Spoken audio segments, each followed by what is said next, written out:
Well, my friends, much like an STD, or a rat, or birds after the Chicxulub impactor 66 million years ago, Dottore is back. To do what? Well, it looks like he's gonna fulfill on that thing that was promised to him 3,000 years ago. He's gonna burn down Irminsul, you see. He's headed to Sumeru for the milk and honey, baby!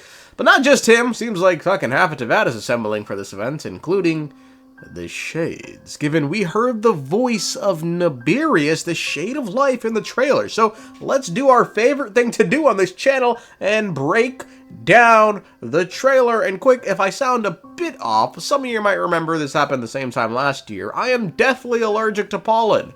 Not in that, again, I'll die, but more so, man, the ledge of a high-rise ain't looking too bad right now. All I remember is fire everywhere. From the sky to the ground, everything was burning. The heat was unbearable, and ashes were blowing in the wind. So we start out with Kale describing to, I'm assuming us, her dream, which as we know now is actually just a vision of Dottore burning down Irminsul, the same dream she's had since the Lazo trailer a couple years ago. He's busy with a little experiment in blasphemy. Kale, time to head out on patrol. So nothing new here. Odds are whatever fucked up shit he did to her was when she was a prisoner of his, gave her the ability to lock in and see what's going on. Does the heavenly principles rule with wisdom or folly? And how can we be sure that the Seven, who wield authority over the world, will not be corrupted? Hey, Pantalone! Okay, let me give you a bit of advice. Pantalone, okay, you see, you watch your fucking mouth! Okay? Only me and Asmoday can criticize the heavenly principles. Also, yes, I'm pretty sure this is Pantalone, although I will say, when I first heard it, I was like, is that the Doctor? Pantalone does bring up an interesting note about the archons, however. He says, how do we know the archons won't be corrupted? Well, the shot shows Kusanali, the Lord of Dendro. Folks, depending on how he's using the word corrupted, this has already happened to the Lord of Dendro, just Greater Lord Rukkhadevata, who was corrupted with forbidden knowledge and had to be purged from Irminsul to save the tree, but no one except the Traveler and, probably Alice and Nicole, given what she says next, know about this. Though her body and soul have perished, her essence retains its natural instincts. She must have had a premonition.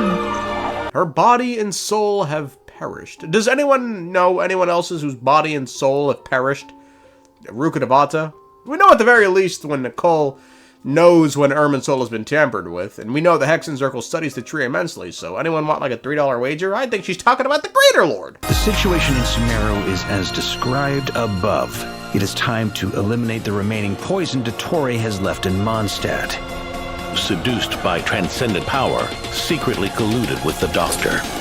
Yeah, gonna be honest, no clue what power Dottore left in Mondstadt, or remnants of, and as for who's colluded with the Doctor for power, the trailer wants you to think Lohin, given he's obsessed with fighting and power, and he's a bit cuckoo in the encounters we've had with him, but that's too obvious. So I'm gonna say Lohin, a bit of 6D chess going on in my head. Can't trick me, bitch. Just so you know, I'm not here to play. Who the fuck is this? I'm being dead ass, by the way. I've never seen this person in my entire life. I cannot be this disconnected from the game. To the heavenly principles, preserving the existence of the world and its inhabitants takes priority over protecting Sumeru. God bless the heavenly principles and their utilitarian worldview. How naive and idealistic. Maybe they do rule with folly. No. It's... These degenerate rulers lost control over their nation, and with it, the right to occupy that exalted seat. Seems like Pantalone wants in on some of that promised milk and honey, though, so he's headed to Sumeru, too. As for his words, what's the old saying? No one gives anyone the right, they take it. What's odd, though, is he's saying the rulers lost control of their nation. Plural rulers for singular nation.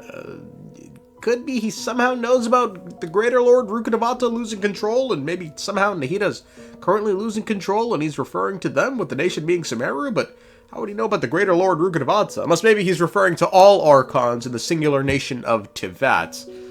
I don't know. Till we meet again, Lord of Dendro.